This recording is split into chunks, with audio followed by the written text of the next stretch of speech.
파란만장했던 청춘의 세월. 어릴 적 저는 전라남도의 작은 시골 마을에서 태어나 자랐습니다.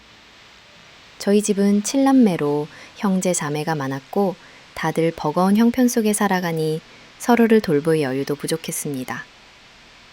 엄마는 제가 6살 때 병으로 세상을 떠나셨고 아버지마저 도시로 일하러 나가셨다가 불의의 사고로 돌아가셨습니다.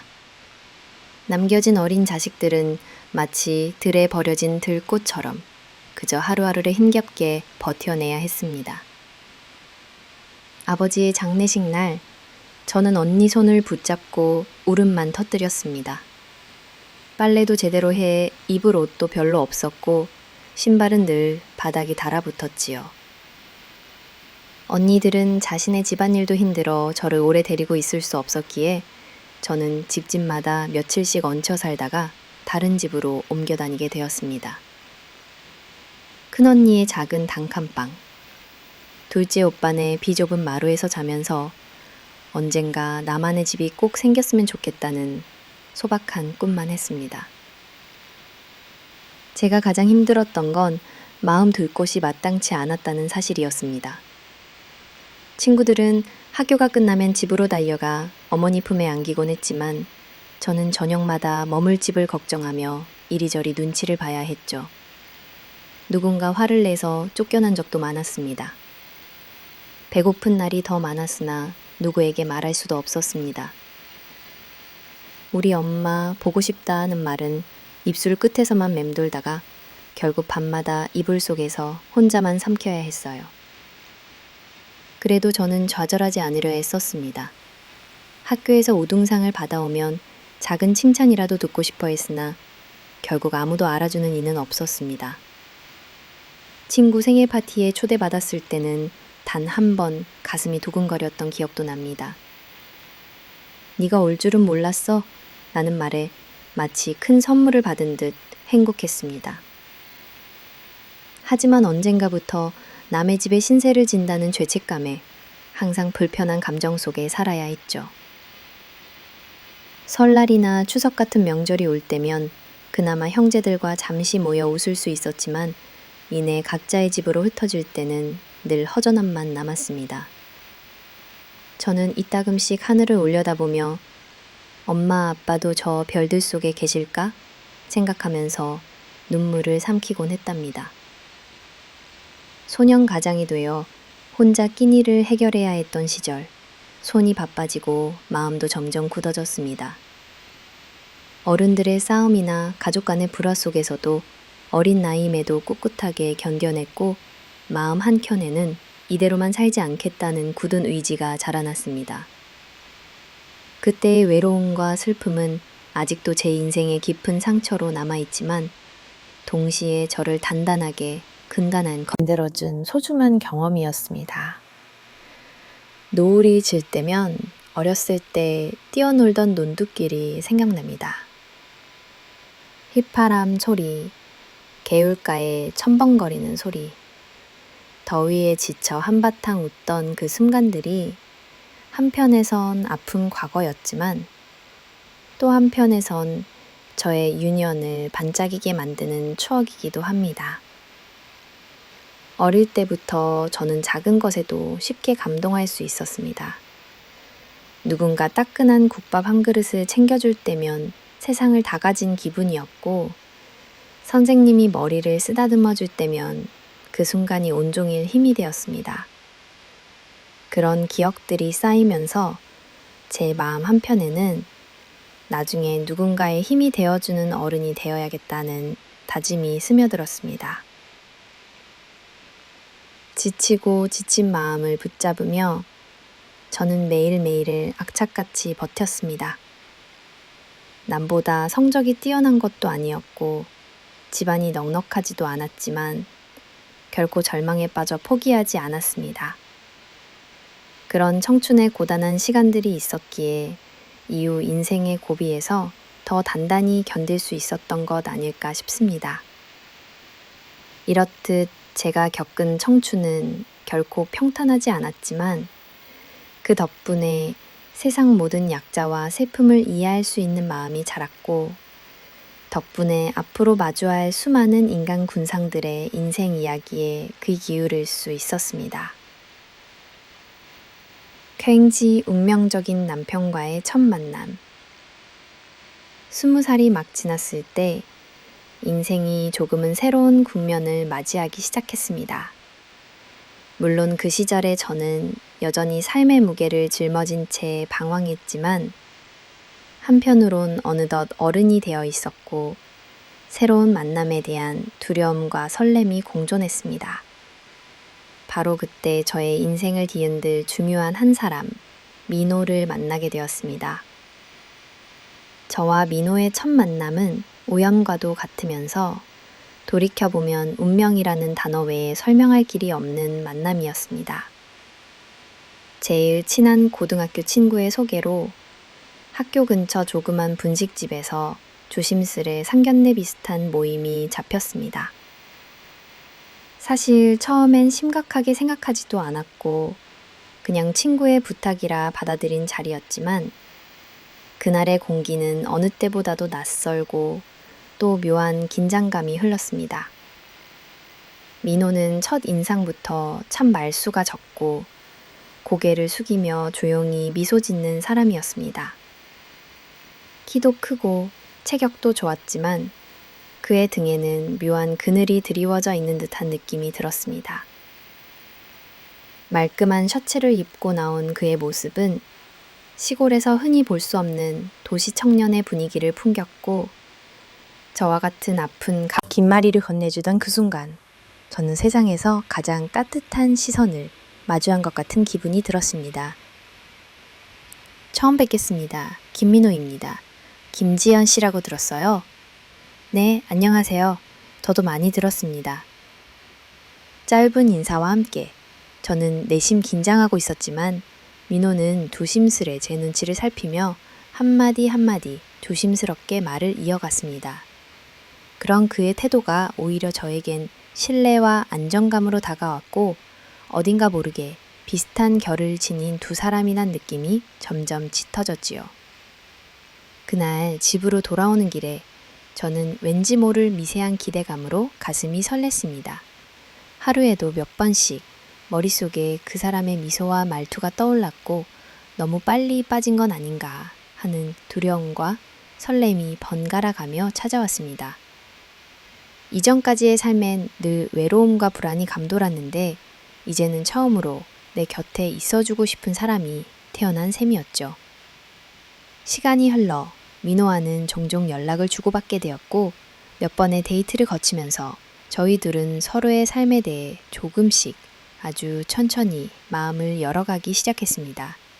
처음엔 서로의 아픈 가족사에 대해 말하지 않았습니다. 깐지. 그러나 한 번은 늦은 밤 강가에서 산책을 하며 민호가 조심스럽게 자신의 어린 시절 이야기를 꺼냈습니다. 지연 씨는 가족과 자주 만나나요? 저는 막내라서 어릴 적부터 많은 걸 기대받으면서도 이상하게 홀로 있는 시간이 많았어요. 늘 부모님의 시선을 받으면서도 속은 늘 비어있는 듯한 느낌이 들었어요. 저도 모르게 가슴 한켠이 찡해졌습니다. 나만 힘든 줄 알았는데 이 사람도 나처럼 애써 밝은 척, 강한 척하며 힘들었겠구나 싶었죠. 그때부터 우리 사이엔 공감이라는 끈이 새로이 싹트기 시작했습니다. 밥을 먹을 때, 영화를 볼 때, 서점에서 책을 고를 때 언제나 상대의 작은 행동을 마음에 담았고 누군가에게 처음으로 내 마음을 맡겨도 되겠다는 용기, 그리고 작은 사랑이 피어났습니다. 몇 개월 뒤 민호의 가족을 처음 만나는 날이 찾아왔습니다.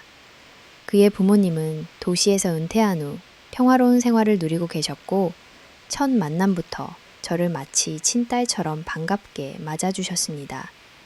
아직 상처가 채 아물지 않은 제게 김 어머님은 따뜻한 두 손을 내밀고 이렇게 말씀해 주셨습니다. 지연 씨, 앞으로 우리 가족이 되었으니 힘든 일이 있으면 꼭 말해주렴. 넌 혼자가 아니란다. 그 한마디는 마치 평생을 기다려온 진짜 가족의 품에 안긴 듯한 감동으로 제 마음을 가득 채웠습니다. 가족이란 울타리가 비로소 제게도 찾아온 것만 같았습니다. 하지만 그만큼 민호에 대한 책임감과 두려움도 커졌습니다. 아직 완전히 치유되지 않은 상처, 다시는 상처받기 싫다는 두려움, 그리고 민호가 혹시 내 기대와 다르면 어떡하지 하는 불안이 매일 밤마다 마음 한가운데 멈추러들게 했지요. 그럼에도 불구하고 저는 처음으로 자기 자신이 아닌 누군가를 지키고 싶다는, 그리고 서로의 상처를 안아주며 살아가고 싶다는 희망을 품게 되었습니다. 민호와의 만남은 그야말로 운명이었습니다.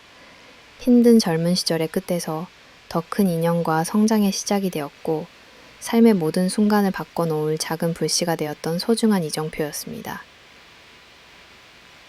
시댁 가족의 따스함 속에서 결혼 후 저를 가장 놀라게 했던 것은 시댁 가족들에게서 느껴진 따뜻함과 배려였습니다. 어릴 적부터 친정에서는 늘 눈치만 보며 살아왔기에 가족이라는 단어에 대한 기대가 그리 크지 않았습니다. 그래서 시댁에 들어가기 전까지도 저는 마음 한구석이 여름장에서 온기를 느끼지 못하는 듯 차갑기만 했지요. 하지만 첫날 시어머님은 저를 현관에서부터 환하게 미소로 반겨주시며 우리 딸 고생 많았지. 앞으로 여기서는 네가 하고 싶은 대로 마음껏 해도 돼. 라고 말씀해 주셨어요. 그 한마디는 어린 시절 어느 누구에게도 들어보지 못했던 따뜻한 인정의 말이었습니다. 저녁 식탁에선 시아버님이 손수 미역국을 끓여주셨고 진지하게 우리 집에 온 걸 환영한다 라고 말씀하셨죠. 그렇게 작은 행동과 배려 하나하나가 제 굳어있던 마음을 조금씩 풀어주기 시작했습니다. 초기에는 서툴러서 실수도 많았지만 시어머님은 절대 목소리를 높이지 않으셨습니다.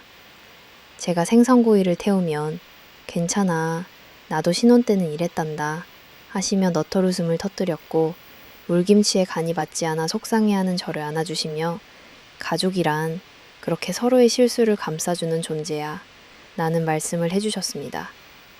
저는 아침마다 깍듯이 인사하고 설거지를 하거나 청소를 할 때마다 혹시나 흠이 잡힐까 전전긍긍했습니다. 하지만 시댁 식구들은 결코 저를 질책하지 않았고 오히려 작은 변화에도 진심 어린 칭찬을 보내주셨습니다.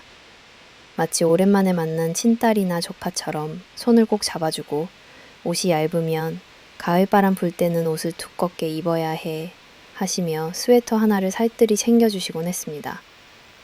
가끔은 시누이들이 찾아와서 신혼 살림을 도와주기도 했는데 그럴 때마다 정말 친언니처럼 장을 보러 질차에 나가고 조그만 반찬을 만들어 남편 도시락 속에 함께 넣어주기도 했습니다. 일요일 오후에는 가족이 모두 거실에 모여 텔레비전에서 전통 예능 프로그램을 함께 보고 시아버님은 소파에 앉아 담소를 나누며 저에게 우리 며느리가 오니까 집안이 훨씬 더 밝아졌다 라고 말씀해 주셨습니다. 이런 작고 평범한 일상이지만 저에겐 처음 경험해보는 온기와 신뢰의 순간들이었습니다. 명절이 다가오면 저는 혹시 실수할까 걱정했지만 시어머님은 오히려 네가 힘들면 쉬어도 된단다. 남들 눈치 볼 필요 없어. 가족끼린 서로 챙겨야 하는 거야 라고 하시며 제게 무리한 명절 준비를 강요하지 않으셨습니다. 추석 아침에 떡을 빚으며 시어머님과 이런저런 이야기를 나누다 보면 제 가슴 깊은 곳 어두웠던 구석들이 차곡차곡 밝혀지는 것만 같았습니다. 특히 겨울이 시작될 무렵 시아버님이 직접 담근 김치를 김장동에 넣다가 저와 눈이 마주쳤을 때 한마디 던지셨습니다. 지연아, 네가 우리 집에 와줘서 정말 감사하다. 앞으로 힘든 일 있으면 언제든 이 아버지 찾아오렴. 그 눈빛마저도 저에겐 눈물 겹도록 벅찬 위로였고 처음으로 정말 내 자리가 여긴가? 라는 생각이 들기 시작했습니다. 시댁 식구들과 함께 지낸다는 것이 처음엔 생소하고 두려웠지만 시간이 갈수록 가족들의 정성과 배려, 온기 속에 저 역시 서서히 마음을 활짝 열게 되었습니다. 일상을 공유하는 작은 순간들 속에서 누군가와 함께 밥을 먹고 힘들 때 서로 기대고 기쁠 때 함께 웃을 수 있다는 사실만으로도 몹시 행복했습니다. 그 따뜻함은 단지 물리적인 도움이나 금전적인 지원에 그치지 않았습니다. 마음 한구석에 응어리진 상처까지 다독여주는 깊은 정이었습니다. 진정한 가족, 진짜 내 편이라는 것을 제 인생에 처음으로 느낄 수 있게 해준 소중한 시간이었고, 시댁의 품은 제게 두 번째 엄마, 두 번째 아빠, 그리고 새로운 형제들을 선사해 주었습니다. 이처럼 따스하고 순수한 진심을 경험하면서 저는 그동안 마음 한편에 자리했던 외로움과 불안에서 조금씩 벗어날 수 있었습니다. 그리고 또 한 번 다짐했죠. 이제는 내가 이 가족을 지키고 사랑하며 살아가야겠다. 마음 깊이 새겨두었던 그 온기와 정성, 그 따뜻함은 앞으로 어떤 시련이 오더라도 저를 버티게 해준 소중한 힘과 기억으로 남게 되었습니다. 남편에 대한 첫 번째 실망. 결혼 초반 저는 그래도 남편이 시간이 흐르면 점점 더 성숙해지고 책임감도 커질 거라 기대했 식구들에게 큰 사랑을 받으며 살았던 만큼 자연스럽게 남편 또한 그러한 온기와 믿음을 가지고 저를 아껴줄 것이라고 믿고 싶었습니다. 하지만 현실은 제 예상과 달랐습니다. 남편 민호는 집안의 막내로 부모님의 애정과 관심을 과하게 받으면서 어린아이처럼 굴 때가 많았습니다. 중요한 결정도 직접 내리지 않고 언제나 어머니나 아버지의 눈치를 보며 뒤로 한 걸음 물러서 있었습니다. 그래, 막내라서 그렇겠지. 처음엔 그렇게 생각하며 넘겼습니다. 하지만 시간이 지날수록 저에게 실망과 상처를 주는 일들이 하나둘씩 쌓였습니다. 남편은 결혼 후에도 뚜렷한 직업을 잡으려고 하지 않았고 번 돈이 있으면 씀씀이도 헤펐습니다. 생활비를 마련하는 것도 늘 부모님께 의존했고 본인이 해야 할 책임조차 저나 시댁 식구들에게 미루는 일이 다반사였습니다. 하루는 남편이 친구들과 늦도록 술을 마시고 들어온 적이 있었습니다. 조용히 다가와 오늘도 바빴어? 라고 물으면 그는 짜증스러운 얼굴로 사회생활이 다 그래. 뭐 좀 쉬고 싶을 때도 있지. 하고 툭 내뱉곤 했죠. 2달 가까이 일자리를 구하겠다고 하면서도 정작 본격적으로 움직이는 모습은 보기 힘들었고 오히려 여유 시간이 많아질수록 늦잠을 자거나 인터넷 게임에 빠져 지내는 날이 많아졌습니다. 언젠가부터는 집안일이나 앞으로의 미래에 관해 이야기를 꺼내면 남편은 급하게 말을 돌리거나 귀찮다는 기색을 숨기지 않았습니다. 부모님이 다 있잖아. 굳이 네가 걱정할 필요도 없어. 이렇게 말하는 남편을 볼 때마다 저는 서운함과 실망감에 잠을 설쳤습니다. 어느 날 친정에서 도움이 필요하다고 연락이 왔습니다. 형편이 어려운 가족들을 위해 혹시 남편 쪽에서 조금이라도 도와줄 수 있을까? 기대 아닌 기대를 품고 남편에게 조심스레 물었습니다. 남편은 평소보다 더 차가운 목소리로 네 집안 사정은 난 신경 안 써. 우리 엄마 아빠한테 돈 타 쓰는 것만도 감사해야지. 괜히 무리하지 마. 라고 단호히 말하더군요. 그때 저는 생전 처음 마음속에 이 사람을 과연 끝까지 믿을 수 있을까? 라는 회의가 들기 시작했습니다. 가끔은 시댁 식구들이 없는 자리에 남편과 단둘이 있으면 그의 무심함이 더 크게 다가왔습니다. 저녁 식각에 마주 앉아도 말 한마디 제대로 오가지 않았고 같이 시간을 보내는 대신 핸드폰에만 열중하는 그의 모습에서 외로움이 깊어져 갔습니다. 한 번은 작은 갈등이 있었죠. 저는 중요한 집안 청소를 마치고 남편에게 오늘은 당신이 설거지 좀 부탁해도 될까? 라고 조심스럽게 말했다가 남편이 내가 왜? 그러고 뭐 네가 하는 거 아냐? 라며 소리치듯 말하는 바람에 하염없이 눈물이 나던 밤이 있었습니다. 평소에 시어머니가 계실 때는 그나마 저를 존중해주는 척 했지만 둘만 있을 때는 점점 자기중심적으로 변해갔습니다. 가족회의가 있을 때도 본인의 의견은 잘 내지 않고 항상 엄마가 알아서 하겠지, 지연이가 챙길 거야 라는 식의 무책임함만 남았습니다. 시간이 지날수록 남편의 이러한 태도에 적응해야 하는 자신이 더욱 힘들었습니다. 서로 기대고 이해하고 함께 성장하는 부부가 되고 싶었는데 어쩌다 이렇게 서로를 멀게 느끼게 된 걸까? 스스로에게도 수없이 질문하며 괜히 제 탓을 하기도 했습니다. 가장 괴롭고 실망스러웠던 순간은 남편이 자신의 어머니에게조차 제 걱정이나 어려움을 전혀 동의하지 않는 모습이었습니다. 시어머니가 지연이가 요즘 힘들어하더라. 너 좀 신경 써야 하지 않겠니? 라고 조심스레 말할 때조차 남편은 어차피 별일 아니에요. 그냥 그럴 때도 있죠. 라며 무심하게 넘기는 바람에 저는 마음속 깊은 벽을 제대로 실강할 수밖에 없었습니다. 저는 그제서야 깨달았습니다. 결혼이란 단순히 한 집에서 살아가는 것이 아니라 책임을 나누고 서로를 위해 노력하는 것이어야 한다는 사실을 말이죠. 하지만 남편에게서 그 성숙함과 책임감을 좀처럼 찾아보기 힘들었습니다.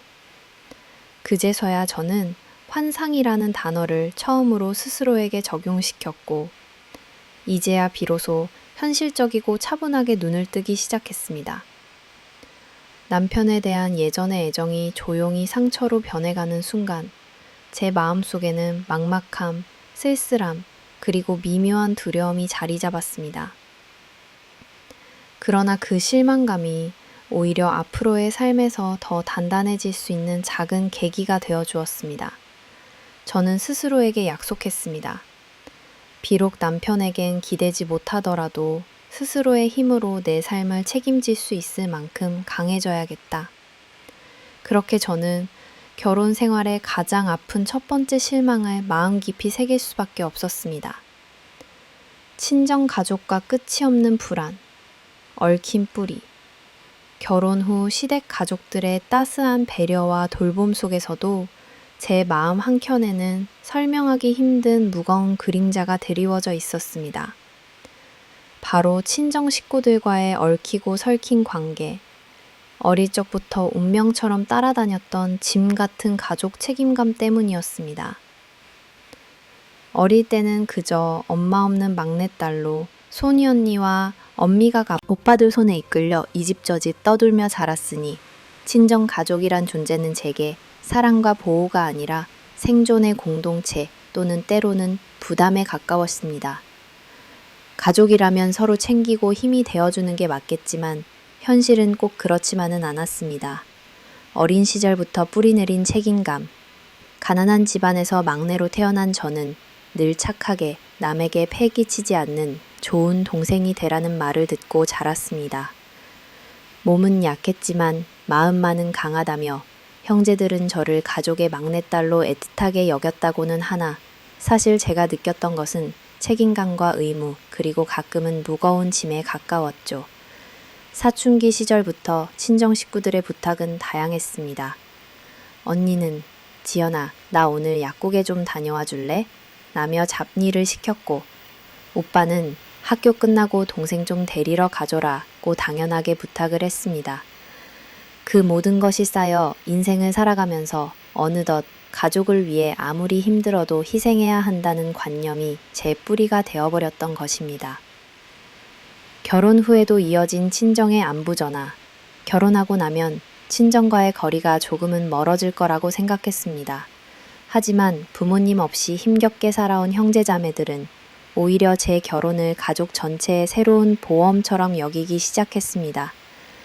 제가 결혼한 남편 집은 기본적으로 경제적으로 좀 더 안정되어 있었고 시댁에서도 저를 딸처럼 보살펴주는 모습을 친정 식구들이 알게 되었을 때부터 어렴풋이 불안감이 몰려오기 시작했습니다. 결혼 초기 친정에서는 제가 시댁에서 얼마나 잘 살고 있는지, 남편이 어떻게 해주는지, 혹시 시댁에서 따돌림을 당하지는 않는지 등 자주 안부 전화를 해주었습니다. 그러나 그 따뜻한 관심은 곧 부탁과 요구, 무거운 청구로 변했습니다. 지연아, 혹시 남는 용돈 있으면 조금만 보내줄 수 있니? 네가 시댁에서 받는 생활비도 있다면서 우리 집도 좀 도와주면 안 되겠니?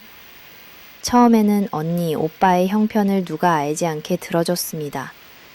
형부가 갑자기 부도를 맞이해 빚쟁이들이 집까지 들이닥치는 날엔 언니가 울며 여동생밖에 얘기할 곳이 없다며 200만 원만 급히 빌려달라 사정합니다.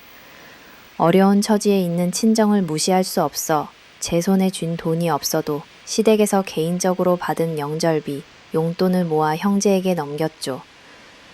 반복되는 작은 부탁의 무게, 작은 금전적 부탁은 시간이 지나면서 점점 커졌고 형제들은 어느새 저에게 가진 자의 역할, 시집 잘 간 딸의 역할을 강요하기 시작했습니다. 언니네 남편이 또 사업에 실패하자 또다시 연락이 왔습니다. 지연아, 내내 형부 이번에만 300만 원이 필요한데 네가 시댁에서 받은 돈이 좀 있지 않니? 아버지 산소 관리비에 이번 달 임대료에 생활도 너무 빠듯하단다. 네가 아니면 누구한테 부탁하겠니? 이렇게 시작된 부탁들은 점점 갈수록 죄책감으로 다가왔고 저는 어느새 남편에게도 시댁 어른에게도 말 못할 가정사 비밀을 품게 되었습니다. 이런 일이 한 번, 두 번이 아니었습니다. 친정에서는 아무것도 제 사정을 묻지 않고 오직 돈이 필요하다는 일방적인 요구만 이어졌습니다. 형제들은 너는 시댁에 든든한 어른도 있고 돈도 많다며. 그래도 우리 중에 네 팔자가 제일 낫잖아. 조금만 도와주라. 이런 말을 할 때마다 점점 마음이 옥죄이고 친정을 생각할 때마다 가슴 한편이 무겁게 내려앉았습니다.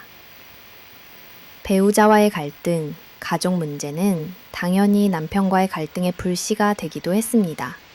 형제들이 자주 돈을 부탁하자 처음에는 가족이니까 그럴 수도 있지 라는 생각으로 이해해주고 싶었지만 시간이 흐르며 저도 모르게 스트레스와 짜증이 쌓였습니다.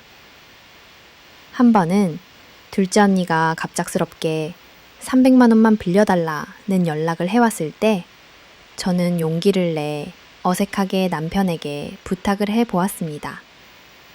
자기야, 둘째 언니네가 지금 많이 힘든 상황이래. 혹시 도와줄 수 있는 여유가 있을까? 돈이 없으면 못해도 괜찮아. 그냥 마음만이라도. 남편은 강하게 고개를 저었습니다. 우리 집에서 주는 생활비도 빠듯해.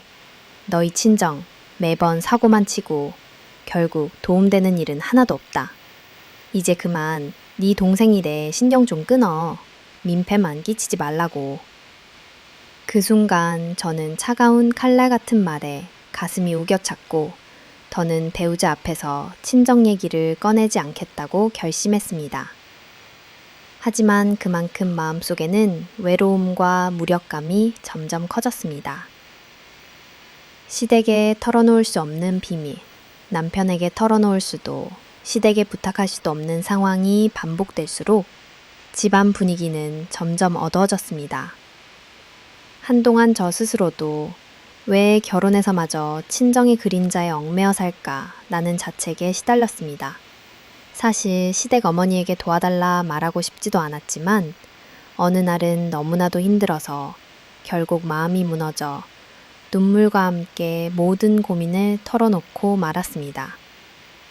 시어머니는 제 얘기를 침착히 들어주셨고 가족이니까 언제든 말해 라며 꼭 필요하면 갚지 않아도 된다며 거금을 타이코를 건네주셨습니다.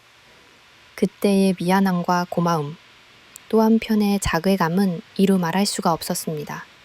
반복되는 딜레마와 죄책감, 가장 괴로운 것은 가족 때문에 느끼는 죄책감과 현실적으로 감당해야 할 한계 사이에서 매번 딜레마에 빠졌다는 점입니다.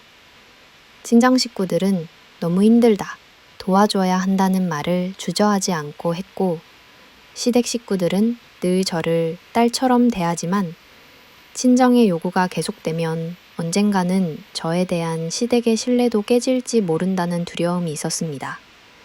저 자신도 모르게 친정 식구들이 전화할 때마다 심장이 두근거리고 혹여나 또다시 돈을 부탁할까 조마조마해지는 자신을 발견했습니다. 명절이나 어버이날, 누군가 아프거나 힘든 일을 겪을 때면 마음 한구석이 먹먹해졌습니다. 남들 힘들 땐 당연히 가족이 도와줘야 하는 거 아닌가? 그렇다고 나 혼자 희생만 하다 삶이 망가지면 그땐 또 누가 내 곁에 남아있을까? 수없이 자신을 되뇌이며 한숨 지었습니다. 가족과의 거리 조절, 그리고 마음의 성장. 결혼 후 시간이 지나면서 점점 스스로 마음의 거리를 두는 법을 배우기 시작했습니다. 가족이지만 때로는 거절도 할 수 있어야 한다는 것. 아무리 내 가족이라도 내가 전부 책임질 순 없다는 사실. 그리고 무엇보다 가정의 중심, 남편, 아이, 자신의 삶을 제대로 지키기 위해서는 친정과 심리적, 물리적 거리를 조절해야 한다는 것을 깨달았습니다. 형제 중 한 사람이 심하게 아플 때 저는 밤새 잠을 이루지 못했지만 결혼 후에는 남편과의 필요 없는 다툼이나 오해를 줄이기 위해 무리한 부탁이 있을 때마다 지금은 내가 도와줄 여력이 없어. 다른 방법을 찾아보자. 라고 차분히 설명하며 천천히 거리 두기를 시도했습니다. 처음에는 익숙하지도 죄책감도 끊이지 않았지만 오랜 시간이 지난 뒤에는 조금씩 풀려나듯 마음이 가벼워졌습니다. 친정과 시댁 사이 본연의 나 찾기. 돌이켜보면 친정과 시댁, 두 집안 사이에서 항상 균형을 맞추려 애썼지만 그 와중에도 정작 제 자신의 감정은 소외되거나 뒤로 밀릴 수밖에 없었던 때가 많았습니다. 가족이란 늘 따뜻한 존재만은 아니라는 것. 때로는 가장 가까운 사람이 가장 아픈 상처를 줄 수 있다는 것. 그리고 살아가는 동안에는 모두에게 100% 맞추려 하기보다는 본연의 나를 제일 먼저 챙기는 것이 얼마나 중요한지를 알게 됐습니다. 이제는 무조건적인 희생도, 끝이 없는 가족 책임감도 조금은 내려놓고 나의 작은 행복, 내 가족의 안정, 그리고 타협과 절제 속에서 균형을 찾아가고 있습니다. 친정 식구들과의 관계는 여전히 쉽지 않은 과제이지만 그 모든 과정 속에 있는 나 자신의 성장, 그리고 스스로를 지키기 위한 용기와 선택은 결혼 이후 가장 값진 교훈이 되고 있습니다. 미오민지, 시어머니에게서 받은 뜻밖의 위로. 결혼 생활의 무게가 점점 깊어질수록 나도 알지 못한 사이에 내 마음에는 작은 그늘이 자라기 시작했다. 사랑받고 싶은 욕구와 혼자가 아니라 누군가의 가족이 되고 싶다는 소망. 그러나 현실에서 만나는 시련과 개인적인 아픔들은 늘 쉽지 않았다. 남편과의 갈등, 친정 식구들의 걱정, 그리고 내 아내 자책까지. 나는 종종 밤이 깊도록 창문을 바라보고 있곤 했다. 그럴 때마다 아직 완전히 덜 익은 어른이라는 사실. 인생은 내 뜻대로 움직이지 않는다는 무력감이 밀려왔다. 그런 나에게 가장 뜻밖의 위로와 따뜻함을 전해준 이가 바로 시어머니였다. 시어머니는 항상 조용하면서도 섬세했고 겉으로는 큰 감정을 드러내지 않았지만 내가 힘들 때마다 어느새 다가와 내 마음을 따뜻하게 감싸주는 존재였다. 불안과 외로움이 커진 어느 날, 그날도 마찬가지였다. 아침부터 마음이 무겁고 집안일을 해서도 아이를 돌봐도 머릿속이 복잡했다. 친정 식구들로부터 또 조금만 도와줄 수 없냐는 연락이 왔지만 남편은 무관심했고 시댁에서는 모르길 바랐다. 나 자신의 힘겨움이 커지는 만큼 주변과의 거리마저도 멀게만 느껴졌다. 점심 무렵 주방에서 조용히 설거지를 하고 있는데 뒤에서 시어머니 목소리가 들렸다. 지연아, 무슨 걱정거리 있어? 요즘 표정이 예전이랑은 다르네. 나는 본능적으로 아니에요. 그냥 조금 피곤해서 그래요. 라고 대답했지만 그 눈빛에서는 감출 수 없는 안쓰러움과 깊은 관심이 비쳤다. 시어머니는 자리에 앉으며 내 옆에 조용히 머물렀다. 한동안 말이 없다가 이윽고 조심스럽게 입을 열었다. 살다 보면 마음이 힘든 날이 있기 마련이야. 나도 젊었을 때 외롭고 누구한테도 말 못하는 일 많이 겪었단다. 우리 사는 집, 네 마음의 집이기도 해. 그러니 너무 숨지 말고 그냥 이렇게 곁에 있어주렴. 몇 마디의 말이었지만 왠지 그 순간 나는 울음이 올라오려 했다. 그 후 며칠간 시어머니는 사소한 것들로 나를 살뜰히 챙겼다. 밥상에 내가 좋아하는 반찬을 한 가지 더 올리고 새벽이면 작은 쪽지와 간식거리를 내 방 근처에 살며시 두기도 했다.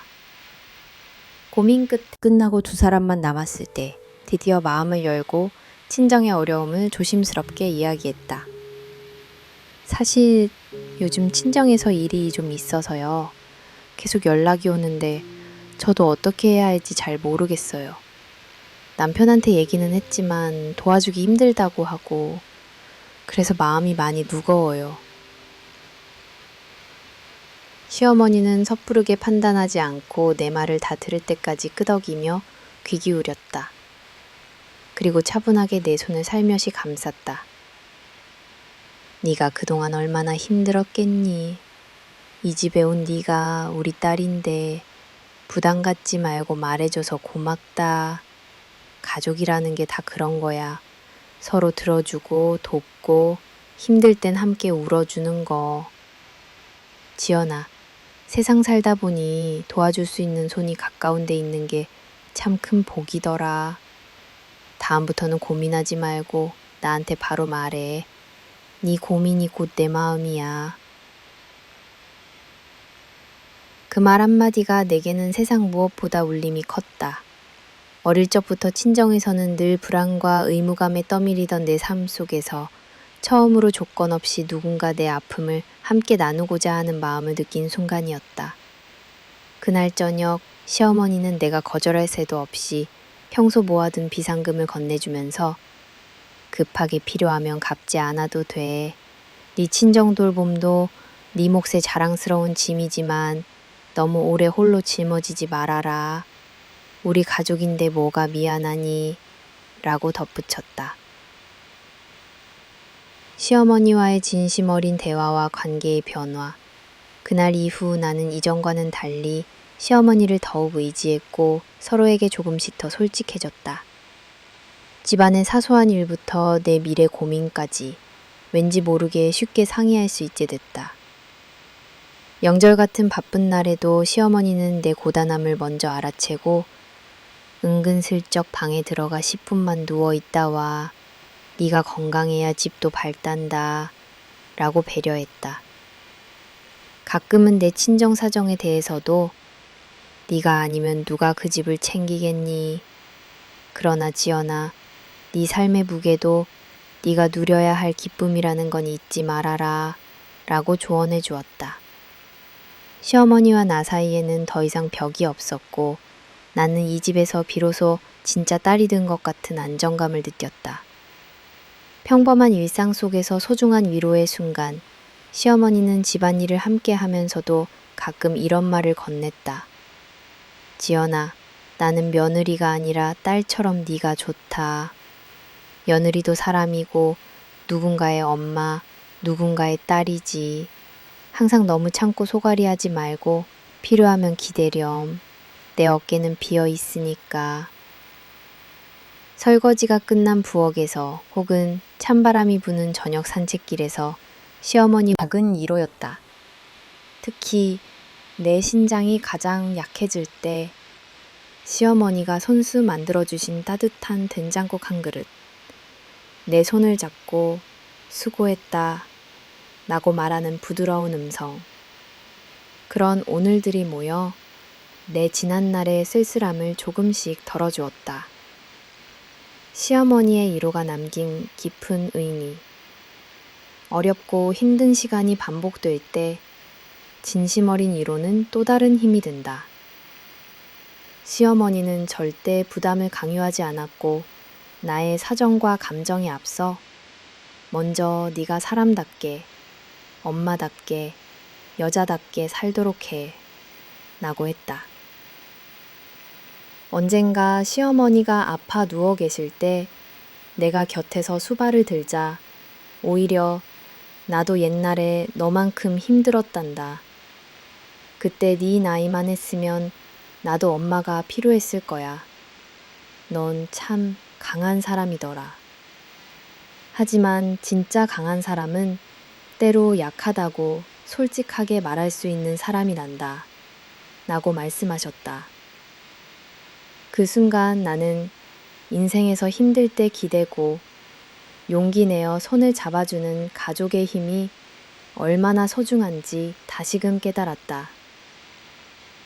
시어머니는 내게 타인이 아니라 눈물이 날 만큼 따뜻한 두 번째 어머니였다.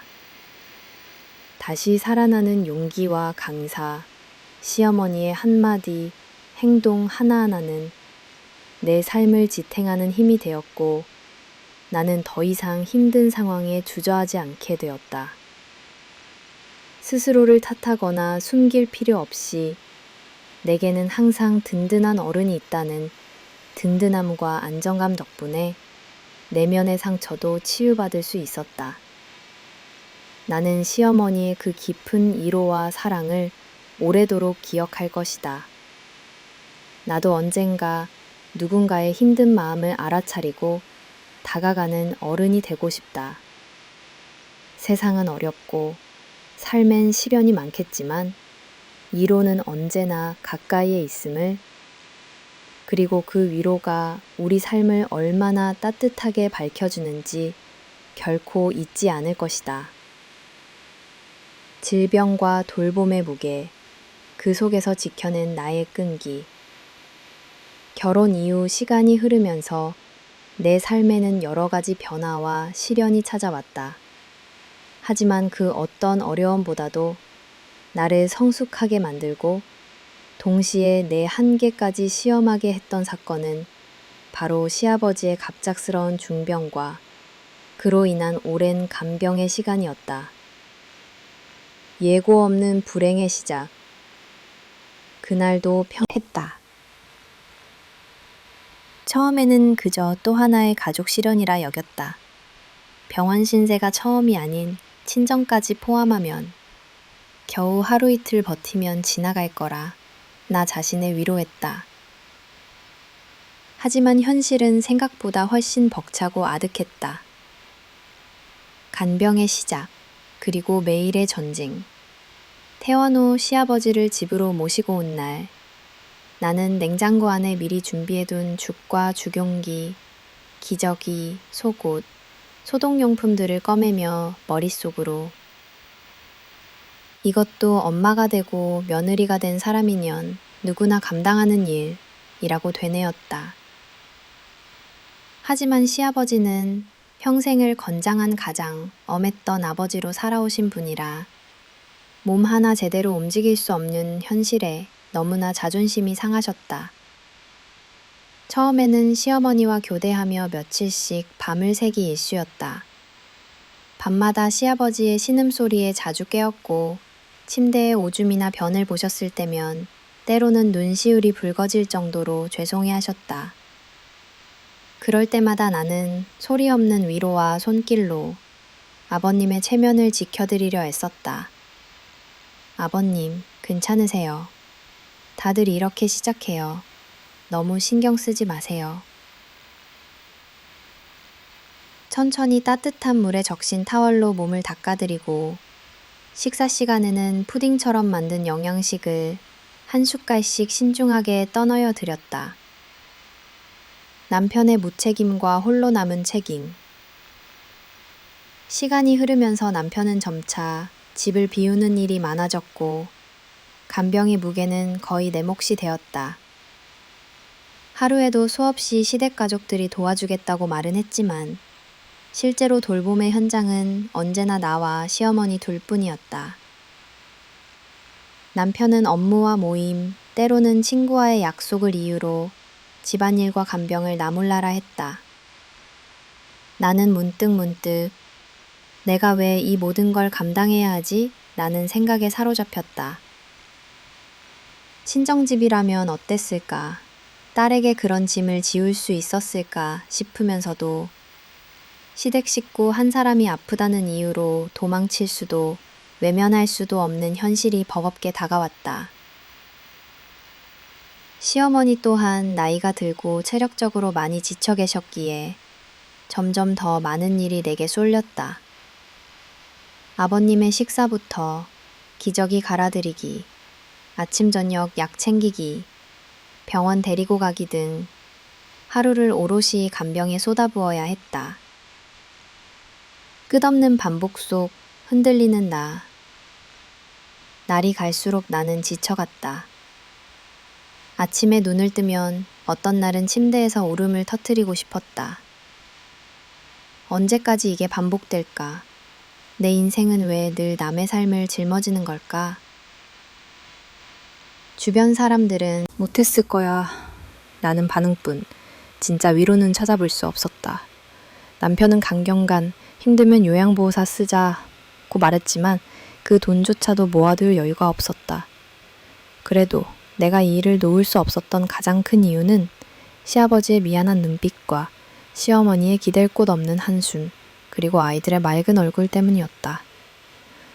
어느 날 밤 시아버지 손을 꼭 잡으며 아버님, 꼭 기운 내셔야 해요. 우리 가족 지켜주셔야 하잖아요. 라고 조용히 속삭였던 기억이 아직도 생생하다. 작은 견화, 그리고 용기, 수개월 잠시라도 등을 돌릴 수 없는 간병이 반복되자 내 마음에도 아주 작은 변곡점이 찾아왔다. 아버님은 점차 손발의 힘을 조금씩 되찾았다. 간단한 재활 운동을 집에서 반복하며 내가 부탁할 때마다 조금씩 나아져서 고맙다고 말하셨다. 그 말을 들을 때마다 그래, 내가 이 가족의 일부라는 게 얼마나 큰 축복이고 감사한 일인가 라는 마음이 들었다. 그리고 점점 아이들도 엄마, 나도 할아버지 운동 같이 해드릴까? 라고 나서기 시작했다. 가족 모두가 다시 조금씩 웃음을 되찾으며 일상의 온기가 깃들었다. 돌봄의 시간이 남긴 것들, 하지만 간병의 현실은 여전히 녹록지 않았다. 반복되는 생활 속에 어느 순간 나는 내 감정과 욕구를 억누르는 데만 익숙해진 자기 자신을 발견했다. 내가 진짜 원하고 바라는 삶은 도대체 무엇이었나? 포기하고 싶은 순간마다 시어머니께서 지연아, 너 아니었으면 우린 진작에 무너졌을 거야. 라고 눈물 섞인 목소리로 말씀해 주실 때 그 고단한 마음 뒤에는 엄마로서, 며느리로서의 단단한 책임감도 느꼈다. 그리고 어느 날 시아버님이 내 손을 꼭 붙잡고 말을 건네셨다. 네가 고생이 많구나. 앞으로 건강 되찾아서 꼭 내 발로 걸어 다니고 너한테 좋은 며느리상 줄 날이 올 거야. 짧은 말이었지만 내 등허리를 채웠던 묵직한 피로와 서운함이 눈 녹듯 사라졌다. 진심 어린 감사와 믿음이 다시금 나를 더 강하게 만들었다. 다시 한번 오늘을 살아가는 이유. 돌봄이 길어질수록 매일매일이 새로운 용기와 결단의 연속이었다. 한자복을 갈아입히고 미소를 건네며 누군가의 삶을 지키는 의미를 희생이 아니라 사랑이라고 받아들이기까지 오랜 시간이 필요했다. 물론 나는 평범한 여자이고 때론 화도 나고 도망치고 싶을 만큼 외로운 순간도 많았다. 하지만 매일 아침 햇살이 창문 틈으로 들이칠 때 다시 하루를 시작할 수 있는 힘을 얻었다. 나만의 가족, 이 집안, 그리고 언젠가 되돌려 받을지 모르는 따뜻함과 희망을 위해 나는 내일도 또다시 뜨거운 마음으로 일어서리라 스스로 다짐했다. 그 지난한 돌봄의 시간은 결국 내 삶을 초라하게 만들지 않았다. 오히려 나는 얼마나 강한 사람인가. 내가 한 번 해냈다.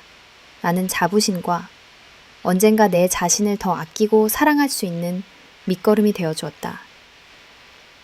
한 기둥의 상실, 가족의 균열. 시아버지가 병마와 오랜 싸움 끝에 세상을 떠났을 때 우리 집안은 말로 닿을 수 없는 공허함과 무거운 침묵이 내려앉았다.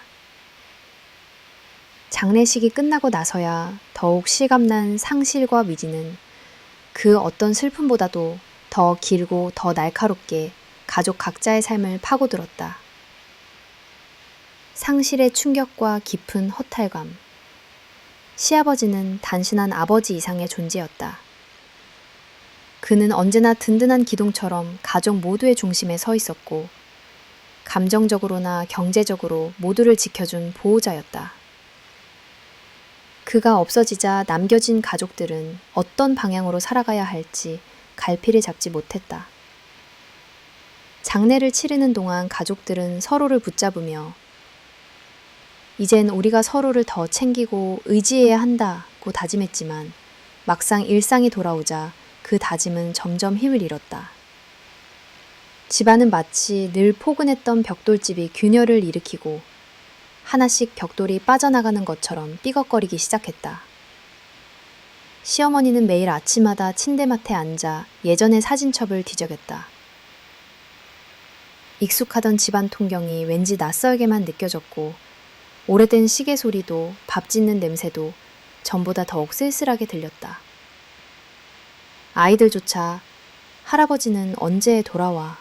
라고 조용히 묻기 일쑤였다. 남편의 방황과 거리감. 가장 큰 문제는 남편의 변화였다.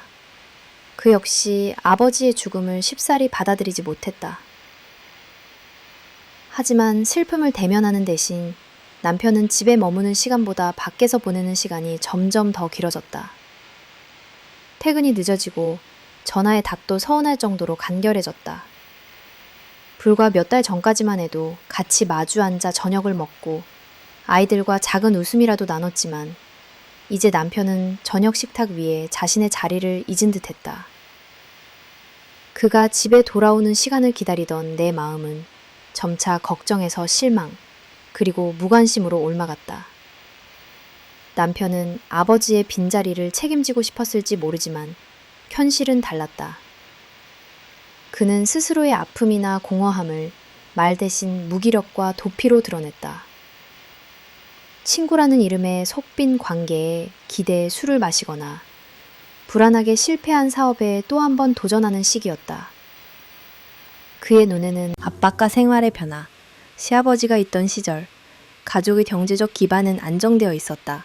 그의 떠남과 함께 집안의 재정은 금세 불안으로 흔들렸다. 남편의 사업 실패가 겹치며 빚이 늘었고 내 손에 남는 돈도 점점 줄었다. 더 이상 과거처럼 시어머니나 아이를 편하게 돌보기도 어려워졌다.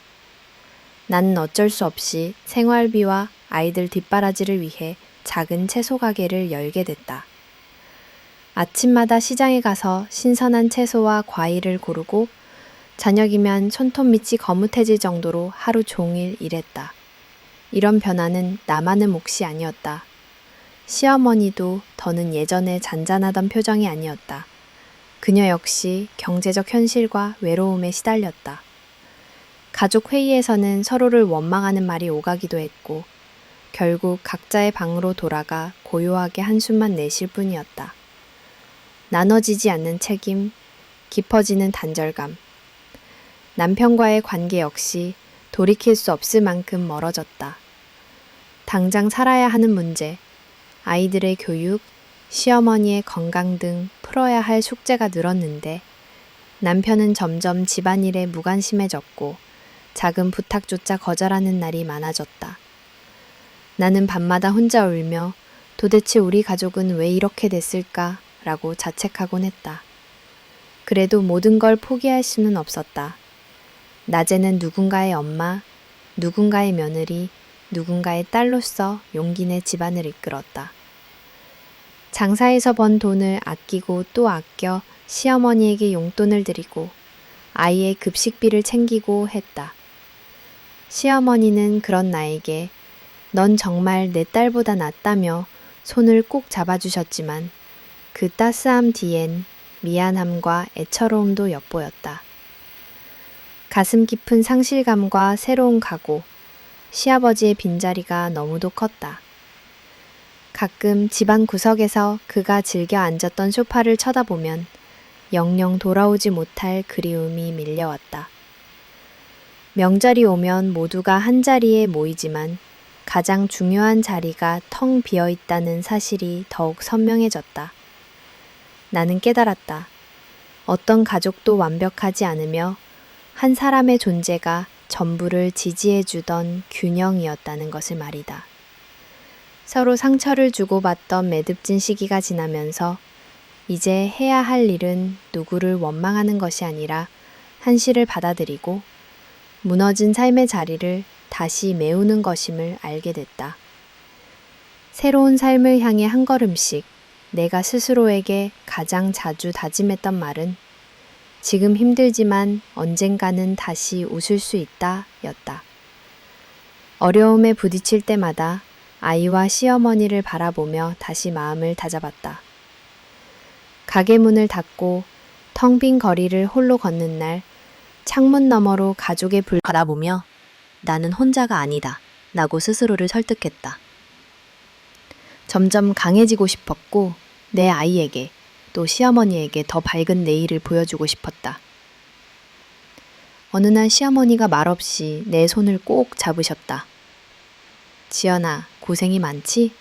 그래도 내가 있어서 이 집이 안 무너진 거야. 내 덕분에 내가 숨 쉴 수 있어. 그날 나는 세상 모든 짐이 등에서 내려가는 것만 같았다. 잃어버린 시간과 남은 희망, 남편과의 관계는 결국 돌이킬 수 없었지만 가족의 중심이 무너진 현실을 받아들이며 나는 오히려 내 자신을 더 돌보고 성장할 수 있었다. 힘든 시련 속에서도 아이는 점점 자라났고 작은 가게 역시 조금씩 손님이 늘었다. 언젠가는 남편이 외로운 얼굴로 가게 앞을 맴돌 때가 있었다. 그의 어깨에 기대고 싶었던 지난 시간은 이미 멀다. 나는 내 삶, 내 가족, 내 일, 오롯이 나와 내 아들을 위해 살기로 다짐했다. 비록 한 기둥이 무너졌지만 남겨진 벽돌로 다시 집을 짓듯이 나는 우리 가족을 지키고 내 인생을 다시 일으켜 세워 나아갔다. 상실, 배신, 그리고 다시 일어서기로 한 결심. 시아버지의 죽음, 남편의 점점 깊어지는 무관심과 외면, 그리고 나 자신을 갉아먹는 이 별거 아닌 듯 이어지는 고단한 일상. 어느새 나는 내 내면마저도 피폐해져 가는 것을 느꼈다. 그러나 그렇게 하루하루 견디던 어느 날, 내게는 또 다른 인생의 국면이 들이닥쳤다. 이번에는 단순한 비극이나 가난, 외로움이 아닌 진정으로 나의 인생을 뒤흔드는 배신의 시간이 찾아온 것이다. 의심, 불신, 그리고 드러난 진실. 사실 남편 민호는 아버지를 잃은 후 더욱 외로워졌고 때로는 한없이 위축되고 불안해 보이기도 했다. 초반에는 그저 슬픔과 스트레스로 인한 일시적인 변화라고 이해하려 애썼다. 그러나 시간이 지나도 남편은 집에 머무는 시간이 점점 짧아졌고 연락도 점점 뜸해졌다. 눈길조차 피하는 듯한 태도, 가족의 식탁에 앉아도 사소한 대화조차 꺼리는 그의 행동에 나는 내심 불안감을 억누를 수 없었다. 그렇게 수개월이 흘렀을 즈음 기어이 내 예상이 현실로 드러나고 말았다. 사람들에게는 직감이라는 촉이 있다 하지 않는가.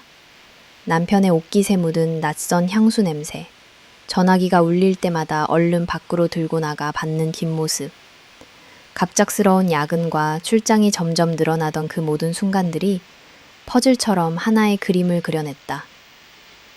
어느 날 저녁, 나는 장을 보러 나온 김에 용기를 내 남편이 자주 가던 식당 근처로 발길을 돌렸다. 그리고 그곳에서 남편이 한 젊은 여자와 다정하게 손을 잡고 나오는 모습을 목격했다. 부정과 배신이 내 눈앞에서 펼쳐지는 순간 세상이 무너지는 듯한 충격에 하늘이 노랗게 변하는 것만 같았다. 차마 그 자리에서 소리치거나 따질 기력도 없었다. 집으로 돌아온 나는 밤새 잠을 이루지 못하고 남편이 돌아올 때까지 거실에 불도 켜지 않은 채 기다렸다. 새벽녘 술에 취한 듯한 모습으로 돌아온 남편에게 나는 조용히 물었다. 혹시 여자 있지? 남편은 잠시 멈칫하더니 이내 싸늘한 눈빛으로 대답했다. 그래, 미안하다. 근데 나도 더 이상 이렇게는 못 살겠다. 나도 나만의 행복을 찾아야겠어. 당신은 당신 인생을 살아. 냉혹한 외면, 그리고 마음의 붕괴. 남편의 이 말은 내 인생에서 결혼이라는 단어의 마지막 점을 찍는 순간이자 지난 모든 시간을 부인당하는 순간이었다. 머릿속에는 어릴 적부터 견뎌온 외로움, 성장하며 상처받은 순간들, 시댁의 따뜻함, 그리고 어려웠던 친정을 위해 애썼던 지난 발자국들이 하나둘 떠올랐다. 그러나 가장 아픈 건 바로 남편과의 신뢰가 산산조각 났다는 사실, 그리고 자신이 결혼이라는 껍질 안에서 오로지 인내만 해왔다는 자각이었다. 아이의 얼굴, 시어머니의 건강, 앞으로의 미래까지 하루아침에 모두 불확실해지는 듯한 공포마저 휘몰아쳤다. 첫 이틀은 아무 말도 하지 못했다. 밥도 먹지 못하고 밤마다 베개를 눈물로 적셨다. 스스로를 책망하기도 했고 어째서 자신만 상처받아야 하는지 억울함과 분노, 그리고 한없는 무기력이 교차했다. 하지만 시간이 조금씩 지나면서 나는 이런 생각이 내 삶을 갉아먹는다는 것, 그리고 계속 주저앉아 있으면 진짜 나마저 사라질 수 있음을 뼈저리게 깨달았다. 절망 그 너머에서 찾은 다짐과 희망, 막막한 나날이 이어지는 가운데 아이가 내 곁에서 조용히 "엄마, 괜찮아?" 라며 작은 손을 잡아주던 순간이 있었다. 그 따뜻한 손길에서 나는 아직 끝나지 않은 내 존재의 힘, 그리고 지금이라도 다시 시작해야 함을 직감적으로 느꼈다. 시어머니 역시 내 마음을 읽은 듯 어느 저녁 부엌에서 나를 꼭 끌어안고 말했다. 지현아, 세상에 혼자서 견딜 수 없는 일도 있지만 그래도 끝까지 내가 내 편이니 포기하지 마라. 네 옆엔 가족이 있잖니. 아무리 멀어진 남편이라도 내 인생에 있어서 가장 중요한 건 오직 내 자신과 내 아이와 진짜 내 곁을 지켜주는 사람이라는 사실을 나는 그제야 제대로 받아들이게 되었다. 그 다음부터 나는 자세를 달리했다. 비록 남편과의 관계는 냉랭했고 언젠가는 헤어질 수밖에 없는 결말이 기다리고 있어도 더 이상 울기만 하지 않고 내 앞길을 직접 개척해야겠다고 결심했다. 스스로 세우는 삶, 그리고 독립의 첫걸음. 남편의 불륜 사실이 집안에 드러난 후로 남편은 더욱 대놓고 외도를 반복했고 심지어 내 앞에서 이미 이혼할 생각이니 집은 내 몫이지 않겠냐 며 뻔뻔하게 구는 날도 많아졌다. 그런 남편의 모습에 경멸과 차가운 분노가 올라왔지만 나는 감정을 억누르고 더 이상 감정 속모에 휘둘리지 않기로 했다. 가장 먼저 한 일은 재정적인 독립을 위한 준비였다. 기존에 소규모로 운영하던 식당 일, 식자재 유통 사업을 점차 확대하고 틈틈이 공부하며 새로운 사업 아이템을 찾았다. 또 은행을 찾아가 대출 정보를 점검하고 변호사와 상담하며 권리 보호에 대한 최소한의 대비책도 세워두었다. 혼란스러운 와중에도 낮엔 가게에서 손님을 맞이하고 밤에는 아이에게 영어책도 읽어주며 일상을 유지하려 애를 썼다. 모든 것이 두렵고 힘들었지만 일할수록 본인만의 노동과 작은 성취에서 오는 자존감이 점차 쌓이기 시작했다. 아이에게 상처를 덜 주기 위해 슬픈 티는 내지 않으려 고심했고 시어머니와도 자주 이야기를 나누었다. 시어머니는 매번 나는 내 편이니 힘들 땐 꼭 말하렴 하며 든든한 언덕이 되어주셨다. 결국 내려진 선택, 그리고 새로운 시작. 남편은 결국 자신의 외도를 숨기지도 내게 미안해하지도 않았다. 언젠가는 내 아이 앞에서도 그 여자를 데리고 집에 들어오는 치욕스러운 일까지 벌어졌다. 그 순간 나는 단호히 결정했다. 이제는 끝내야 한다는 것, 내 인생을 스스로 지켜야 한다는 것. 그 후로 나는 정식으로 이혼소송 절차를 밟았다. 집과 아이의 양육권 문제, 재산 분할, 사업권 등 복잡하고 지난한 과정이었지만 단 한 번도 포기하지 않기로 했다. 슬픔과 두려움, 미래에 대한 걱정이 사라진 것은 아니었다. 하지만 나는 적어도 누군가에게 의존하는 삶에서 벗어나 드디어 내 운명의 주인으로 첫걸음을 뗄 수 있다는 작은 희망을 품었다. 혼자서 선 자리에서 바라본 또 다른 햇살. 이혼이 성립한 다음 날, 정말 오랜만에 하늘을 올려다보았다. 구름 너머의 햇살이 내리쬐는 오후, 나는 알았다. 완벽한 행복이 아니더라도 누구의 그림자에도 휘둘리지 않고 있는 그대로의 내 모습으로 살아간다는 것. 그리고 스스로를 사랑하기 시작했다는 것. 일터에서 바쁜 하루를 보내고 늦은 더 큰 충만함을 느낄 수 있었다. 나는 더 이상 과거의 상실이나 타인의 배신에만 기대지 않았다. 오히려 그 모든 아픔이 내 뼈와 피, 인생의 근육이 되어 주었음을 깨달았다. 앞으로의 길도 분명 쉽지는 않을 것이다. 아이를 홀로 키워야 하고 일과 가정, 인간관계의 균형도 스스로 해결해야 할 문제였다. 하지만 이제는 두렵지 않다. 나는 이미 넘을 수 없다고 생각했던 벽을 뛰어넘었고 배신에도 굴하지 않을 만큼 단단해졌다. 결국 다시 일어서는 힘, 그리고 삶의 의미. 돌이켜보면 모든 상실과 배신은 내게 더 큰 사람, 더 강한 존재, 진짜 나로 성장할 기회를 준 셈이었다. 누군가의 일부로 남지 않고 내가 내 삶의 주인이 된다는 것. 오직 스스로를 지켜낼 힘이 있을 때 타인도 비로소 사랑할 수 있다는 단순 하나 위대한 진리를 나는 이제 마음 깊이 새기고 있다. 언제나 삶엔 그림자가 드리워지고 그늘진 나날이 이어질지라도 그 너머에 언젠가 따사로운 햇살이 기다리고 있음을 믿는다. 이제 나는 두려움 없이 스스로 선택하며 살아가는 내 삶을 온전히 받아들이고 끝없는 회피와 슬픔의 사슬을 과감하게 끊어내기로 결심했다. 이제부터 진짜 내 인생이 시작된다.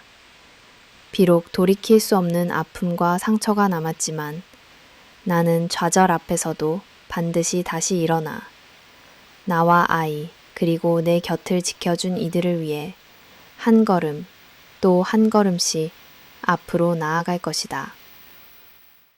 게타고리아 시어머니의 마지막 유언, 남편과의 관계가 돌이킬 수 없을 정도로 무너진 어느 날 또 한 번 우리 가족에게 예기치 못한 시련이 찾아왔다.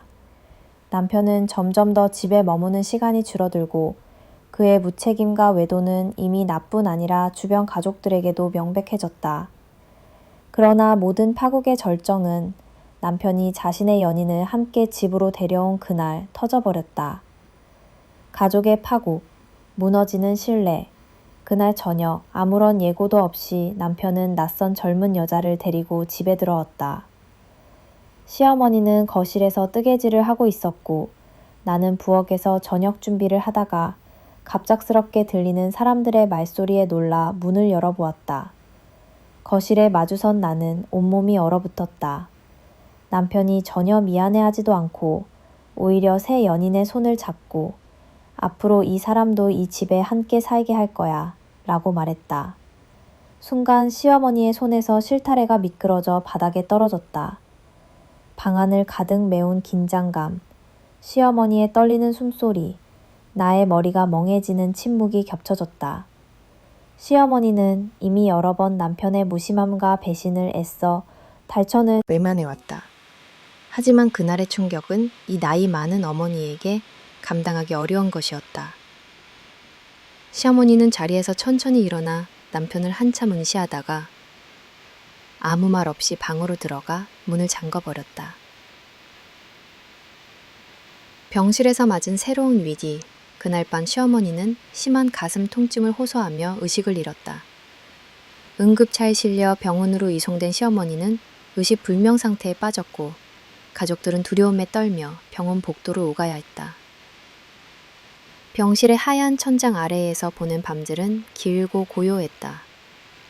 의료진이 아무리 최선을 다해도 시어머니의 상태는 호전되지 않았다. 가족, 친척들까지 모두 병원에 모였고 얄궂게도 남편은 새 연인과 병실 근처에서 고민하는 기색도 없이 휴대폰만 들여다보고 있었다. 나는 병원 침대 곁에 앉아 시어머니의 거칠어진 손을 꼭 잡았다.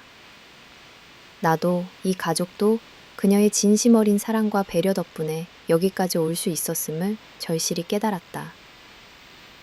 시어머니가 깨어날 때까지 하루에도 수십 번이나 눈물을 삼켰고 간간히 제발 한 번만 눈을 떠주세요 라고 기도했다. 의식과 힘이 깨어나는 마지막 순간, 며칠이 지난 어느 날 새벽, 시어머니가 잠시 멈춰졌던 숨을 쉬며 희미하게 눈을 떴다. 의사는 가족들에게 마지막 작별 인사를 할 시간이 얼마 남지 않았다고 전했다. 시어머니는 몸을 거의 움직이지 못했지만 나와 손자를 곁에 앉히고 힘겹게 남편과 주변 가족과 친척들이 모두 모이지 해달라고 말했다. 병실에는 곧 친족들이 하나둘 들어왔다. 남편은 여전히 곤란한 표정으로 방 한쪽 구석에 서 있었다. 그 순간 시어머니는 남편을 포함한 모든 가족을 하나하나 쳐다봤다. 그리고 마지막 한마디를 시작했다. 시어머니의 유언. 나는 평생 가족을 위해 내 몫을 다했다고 생각한다. 그러나 진짜 가족이란 서로를 배신하지 않고 마지막까지 곁에 남아있는 이들이란다. 지연아, 내가 너에게 늘 고마웠다. 내가 없었더라면 이 집이 진작에 무너졌을 거다. 아들, 내가 내 마음을 이토록 아프게 할 줄 정말 몰랐다. 어설픈 한숨과 함께 시어머니는 옆에 두었던 문서 봉투를 꺼냈다. 내 이름과 아들 이름이 이미 쓰인 유언장이었다. 내가 가진 것 모두, 집도 통장도 오직 지연이와 손자에게 남긴다. 나는 친아들이라도 가족 가치와 책임을 저버린 자는 더 이상 내 아들이라 생각하지 않는다. 지연아, 힘들겠지만 얘를 내 자식처럼 지켜주고 내 마지막 소원은 너희 둘이 어디서든 떳떳하게 살아주는 거다. 그리고 내 아들아, 너에게도 마지막 말을 하마. 내가 삶과 가족을 외면한 만큼 삶은 언젠가 너에게 되돌아오게 마련이다. 그러고는 힘겹게 나를 잡아 끌어안았다. 딸아, 미안하다. 그리고 정말 고마웠다. 병실 안은 충격과 침묵에 휩싸였다. 남편은 아무 말도 하지 못한 채 눈시울만 붉혔다. 유언 이후 가족의 운명. 시어머니가 세상을 떠난 건 그날 새벽이었다. 가족들은 깊은 슬픔에 잠겼지만 동시에 진한 상처와 죄책감을 마주하지 않을 수 없었다. 장례식장에 모인 친척들은 유언의 내용을 듣고 술렁였고 특히 남편은 통곡도 하지 못하고 어딘가 멀어진 눈빛으로 자리를 떠났다. 이전까지 자신이 당연히 누리리라 생각했던 안락함, 집과 유산이 모두 자신의 손에서 멀어진 사실을 아주 늦게서야 받아들였다. 나는 모든 장례 절차가 마무리될 때까지 시어머니를 위해 기도하고 시어머니가 남겨준 유산이 단순한 재산이 아닌 도덕적 책임이자 내 삶의 전환점임을 가슴 깊이 새겼다. 아이는 장례식 기간 내내 조용히 나의 곁을 지켰고 어느 날 밤 할머니가 우리 잘 되게 바라신 거 맞지? 라고 묻기도 했다. 내면의 변화, 그리고 새로운 시작. 이 모든 충격과 아픔 속에서 나는 진정한 가족의 의미, 그리고 가치가 무엇인지를 처음으로 실감했다. 내 곁을 끝까지 지켜주던 이가 피 한 방울 섞이지 않은 시어머니였다는 사실. 그리고 그 사랑과 용기를 내가 또 아이에게 물려줘야만 한다는 책임감이 나를 더욱 단단하게 만들었다. 남편과의 완전한 결별, 법적 절차, 그리고 새로운 삶을 준비하는 시간은 분명 쉽지 않았다. 주변의 시선과 친척들의 조롱, 남편 측의 반발도 있었지만 나는 이미 마음을 굳게 다져놓았다. 더 이상 누구의 그림자에도 매이지 않고 스스로 선택한 새로운 미래를 향해 한 걸음씩 내딛기로 했다. 시어머니의 마지막 선물. 지금 내 곁에는 그 무엇보다 값진 유산이 있다. 그것은 크고 안락한 집이 아니라 나에게 내린 시어머니의 무조건적인 신뢰와 사랑, 그리고 포기하지 않고 일어설 수 있는 용기였다. 나는 매일 아침 주방 창을 통해 들어오는 햇살을 보며 시어머니를 떠올린다. 이 세상에 오직 진심만이 남는다. 는 그분의 마지막 말을 앞으로 어떤 어려움이 오더라도 아이와 함께 어깨 펴고 살아갈 다짐을 마음속에 깊이 새겼다. 장례가 끝나고 혼란스럽던 시간들이 조금씩 정리되어 갈 무렵 나는 공식적으로 남편과 이혼을 하게 되었다. 이 결정을 내리기까지 오랜 고민과 그림자에도 의존하지 않고 내 힘으로 내 삶을 살아가겠다는 결심이 내 안을 채웠다. 싫든 좋든 오랫동안 가족이라 부르던 사람이 내 곁을 떠났고 남겨진 건 나와 어린 아들이었다. 남편은 이혼 뒤 완전히 집을 비웠고 결국 남아있던 재산조차도 손에서 놓치고 친척집을 떠돌며 눈에 띄지 않는 존재가 되었다. 무너진 뒤 비로소 세워진 나만의 삶. 처음 독립은 두려움과 막막함 그 자체였다. 세상은 내게 그리 친절하지 않았고 남편이 없는 삶은 무대 뒤에 스포트라이트 없는 소녀처럼 공허했다. 그러나 나는 무너지지 않았다. 오히려 모든 짐이 나에게 집중될 때 내 안의 깊은 곳에서 오래 눌러두었던 본능적 생존력과 주체적인 의지가 깨어났다. 나는 어린 아들을 데리고 작은 집을 얻어 생활을 시작했다. 새로 이사한 동네는 생경했으나 이상하게 새로운 공기, 골목골목에 배인 사람들의 생활 소리가 오히려 희망처럼 다가왔다. 주위의 시선도 친정과 시댁의 소문도 더 이상 내 마음을 흔들지 못했다. 오로지 살아남아야겠다는 각오, 그리고 다시 웃고 싶다는 단순한 소망만이 나를 이끌었다. 아들과 함께 짐을 나르고 첫날 저녁 조그마한 방에 앉아 라면을 끓여 먹던 순간이 아직도 생생하다. 아이가 "엄마, 여기서 우리 둘이 같이 사는 거야?" 묻던 말에는 나도 모르게 눈물이 고였으나 곧 미소를 지으며 "그래, 앞으로는 우리만의 집에서 우리가 주인공으로 살아가는 거야." 대답했다. 경제적 독립과 작은 성공의 경험. 당장 생활비가 급했다. 먼저 분식집 일과 부업으로 했던 식재료 납품 일을 더욱 진지하게 키웠다.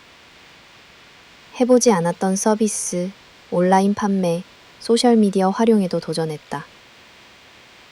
시어머니에게서 물려받은 작은 유산과 그동안 모아두었던 적금을 미천 삼아 직접 건강식품 전문점을 차렸다. 초반에는 손님이 거의 없고 하루 매출 몇만 원에 불과했다. 그러나 나는 포기하지 않았다. 매일 새벽 시장에서 신선한 채소와 과일, 곡물을 공수해 열심히 가게를 꾸몄다. SNS에 손수 음식 만드는 과정, 재료 산지와 원산지를 정직하게 알리고 외진 동네 어르신들에게는 몰래 나눔도 했다. 광고를 할 돈도 없던 나는 손글씨로 가게 앞 종이에 "진심과 정직함만 답니다" 라고 써붙였고 시간이 흐를수록 마을 사람들의 입소문이 하나둘 늘기 시작했다. 그렇게 점차 단골이 늘고 작은 수익도 쌓이면서 나는 내 손으로 내 인생을 읽어간다는 자부심과 넉넉하지 않았지만 내 삶엔 오랜만에 본질적인 평온이 찾아왔다. 더 이상 밤마다 누군가의 눈치를 보지 않고 잠이 들 수 있었고 아침이면 아이와 마주보며 오늘은 무엇을 할까? 자연스럽게 미소 지을 수 있었다. 수많은 굴곡이 있었던 과거를 떠올리며 나는 처음으로 나라는 존재를 진지하게 존중하고 이해하려고 노력했다. 나는 이제 누구의 희생양도, 누군가의 응어리를 떠맡는 존재도, 욕바지도 아니었다. 내 방식으로 내 아이에게 사랑을 주고, 무엇보다 나 자신을 다독일 수 있는 용기와 관용을 갖춘 어른이 되었다. 밤늦게 가게 문을 닫고 집에 돌아오면 아이는 항상 문 앞에서 나를 기다렸다. 때로는 하루벌이에 지치고 서러운 감정이 몰려와도 아이의 얼굴을 보면 다시 힘이 났다. 엄마, 오늘 많이 팔았어? 조금 힘들었지만 괜찮아. 다음엔 더 잘 될 거야. 이런 평범한 대화 속에서 나는 내면의 단단한 온기와 자기 확신을 하루하루 쌓아갔다.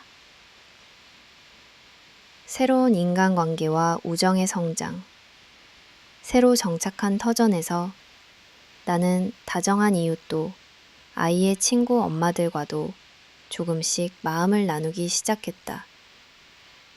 수요일이면 동네 도서관에서 작은 독서 모임을 꾸렸고, 그곳에서 서로의 상처와 꿈을 이야기하며 울고 웃었다. 특별한 배경이나 뒷배 없이도 사람 사이에는 다정함과 연대가 얼마든지 존재할 수 있음을 처음으로 알게 되었다. 어떤 날은 어려운 처지에 있는 노부부에게 식재료를 나눠드리면서 또 다른 보람을 느꼈고, 손님 중 한 명이 당신 가게 덕분에 건강을 찾았어요 라고 인사하는 날이면 내 존재 가치가 하늘처럼 커지기도 했다. 아들과의 소중한 동행. 무엇보다도 가장 소중한 새 출발은 내 아들과 나 둘이 만들어가는 작은 세상이었다. 아이는 이혼이나 가족의 붕괴 때문에 크게 힘들어하지 않을까 걱정했지만 오히려 새로운 환경에 금방 적응했고 엄마의 일상을 응원하는 듬직한 친구가 되어 주었다. 아들 덕분에 나는 새벽에도 거뜬히 일어나고 작은 성취에도 크게 기뻐할 수 있었다. 함께 도시락을 싸서 소풍을 가고 쉬는 날엔 손을 꼭 잡고 강변을 산책하며 엄마, 우리 앞으로 진짜 행복하게 살자 라고 말할 때마다 모든 고난과 상처가 어느새 되돌아보면 한 줌 안개처럼 사라지는 기분이었다. 과거를 넘어 진짜 버려진 아내도 아니었다.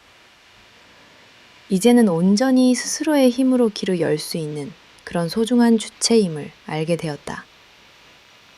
시어머니의 마지막 유언처럼 오직 진실과 성실 그리고 사랑만이 남는다는 사실을 나는 기억했다. 그래서 나는 매일 아침 창밖의 햇살을 보며 다짐한다. 이제부터는 누구의 그림자도 과거의 아픔도 나를 억누르지 못해. 내가 나로 설 수 있고 아이 곁을 지킬 수 있다면 그걸로 충분해. 미래에 대한 다짐과 희망, 앞으로의 길도 순탄치 않을 것이다. 성장이란 언제나 새로운 시련과 함께 온다는 것도 잘 안다. 하지만 나는 이제 더 이상 흔들리지 않는다.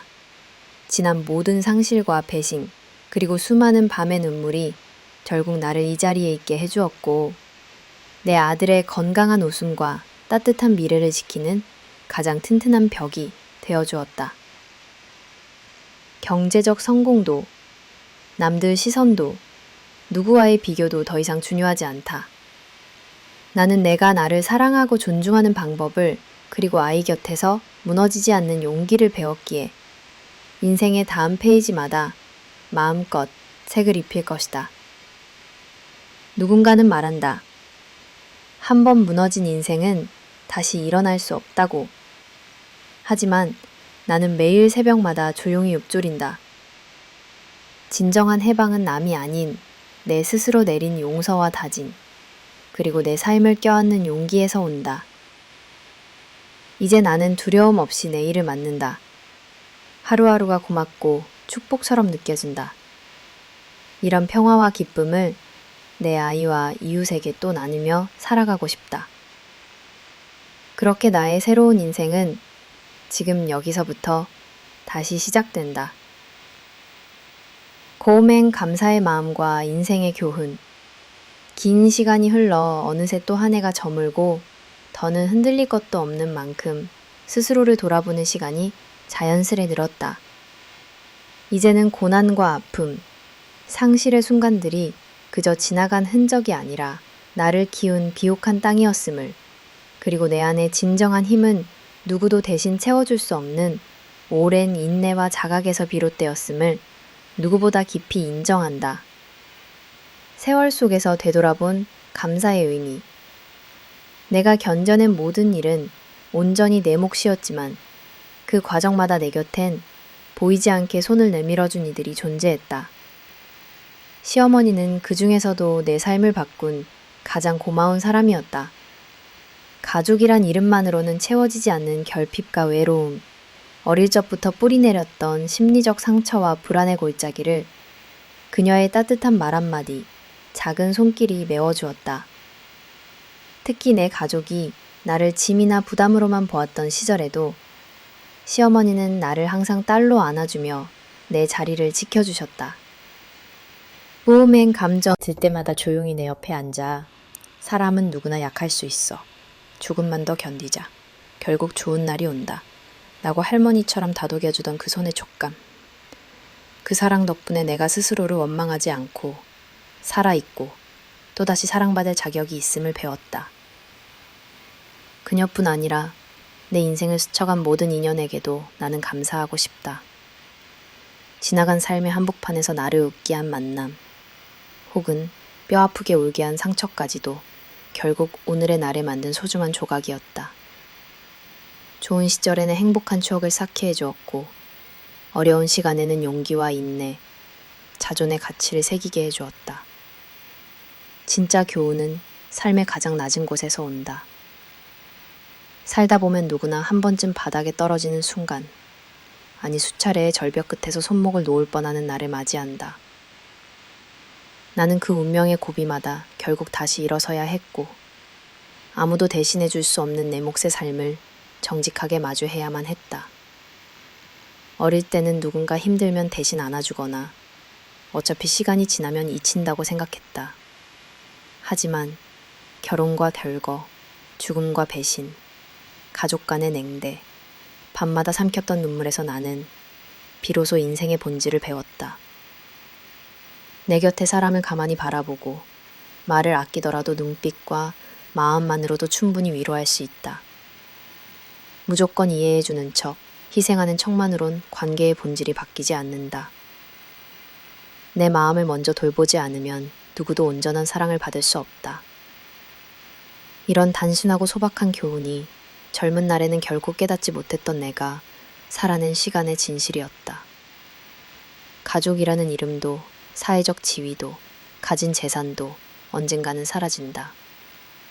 하지만 그 과정에서 남는 단 하나는 내가 어떻게 타인을 대했고 어떻게 나를 바라봤는가 뿐이었다. 세상을 바라보는 시선의 변화. 이제 돌이켜보면 비로소 내 눈이 조금은 더 넓고 따뜻해졌음을 느낀다. 젊었을 때는 어렴풋이 성공이나 인정, 남들의 시선을 좇으며 불안에 시달렸다. 하지만 여러 번의 실패, 고독, 그리고 파란만장한 사건들이 내게 준 가장 큰 선물은 타인에 대한 공감, 즉 다른 이의 슬픔과 연약함을 저절로 헤아리는 마음이었다. 길에서 마주치는 노부부, 시장 구석에서 고단하게 자식 얼굴을 그리워하는 어머니, 제 가게에 찾아와 미안하지만 따뜻한 밥 한 그릇만 얻어도 되냐 묻는 동네 청년까지, 그 누구의 처지에도 마음속 어딘가 내 옛 모습이 담겨 있다는 걸 안다. 그래서 나는 내게 허락된 소소한 음식, 힘, 시간만큼은 아끼지 않고 나누려 한다. 나눔이란 거창해서가 아니라 그저 내 삶이 더 밝아지고 살아간다는 감각 자체가 벅차게 고마운 날이 오기 때문이다. 아이에게 건네는 언어 없는 가르침. 내가 인생을 돌아보며 아이에게 해주고 싶은 말도 사실 멋진 교훈이 아니다. 행복하려고 애쓰지 말고 네 안에 슬픔이 있을 때 그 감정도 자연스레 받아들여라. 남을 이해하지 못해도 괜찮다. 때로는 용기가 아니라 그냥 조금 더 버티는 힘이 더 소중하다. 아이는 어린 나이에 많은 사건을 곁에서 겪었지만 그 무엇보다 진심으로 서로를 응원하고 함께 울고 웃는 생활 속에서 삶을 살아가는 법을 차분히 배워가고 있다. 내가 걸었던 험한 길, 몸서리치게 슬펐던 순간을 아이가 꼭 밟지 않아도 적어도 혼자가 아님을 보여주고 싶다. 남은 생의 다짐과 경계, 나는 알고 있다. 삶은 언제라도 또 다른 파도를 몰고 올 수 있고 다시 바닥으로 떨어질 수도 있다. 그러나 그때마다 버티고 일어나 누구보다 자신을 온전히 지키는 어른이고 싶다.